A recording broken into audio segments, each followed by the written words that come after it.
وەک دکتۆرەکان مەبە چاک بە پیاوەتێکە با لە دەست بێ 50,000 10,000 بۆ بشکێنە پێی خۆشە. مناڵ هەیە دەڵێ دایکیان پارەم بەرێچم بۆ مەکتەب، دایکی بەخوا دەسەکا بە گریان هەڵێ وەڵڵاهی ڕۆڵێکیان پارەم پێ نییە، بەخوا پارەم پێ نییە بدەمێ. واقعیە مناڵەکەی تۆ 1,000-2,000 بۆ مەکتەب بۆ قوتابخانە ڕۆژانە، بەخوا مناڵی 250کەشی نییە بەلاتەوە سەی نەبێ. خەڵکێ فەقیرە، بەخوا چەندەها کەسەی دەناسین بەو شێوەی فەقیر و هەژار، با یارمەتی دەریان بین، قەرزیان لەسەرە قەرزەکەیان بۆ بدەینەوە. ئەوە کردەوەیەکی خۆشەویستە بەلای خواوە.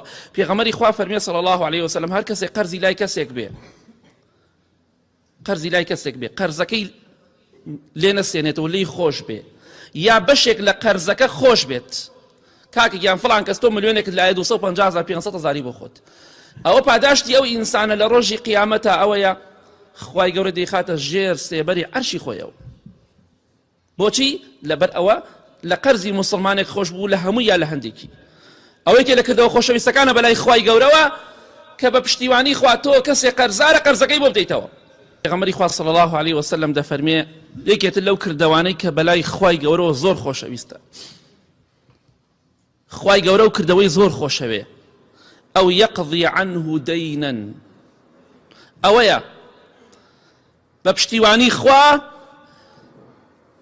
قەرزاریەک لەسەر مسلمانێک لابەری. مسلمانێک دەبینی قەرزارە، بەڵام نەک بەهۆی هەندێک قەرزاری جۆرمانێ، هەندێک کەسێک قەرزار بۆ بۆی چیەوە ئیفلاسی هێناوە هەر ڕۆژی سیارەیەکی کڕیوە، ئەوە ناڵێم، بەهۆی ماڵ و مناڵەوە، بەهۆی نەخۆشیەوە، بەهۆی داماویەوە قەرزار بووە، تۆ قەرزەکەی بۆ بدەیتەوە.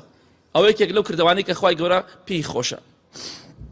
بەخوا هەیە قەرزارە توانای دانەوەی قەرزەکەی نییە، بەخوا هەیە کرێچیە، بەخوا مانگانە جاریوە 50,000-70,000 پێیان ناکرێ، بیدا تاقی خاون خان ئەو کەسەی کە خاوەنی خانۆکەیە. با ئێمە یارمەتی دەریان بین.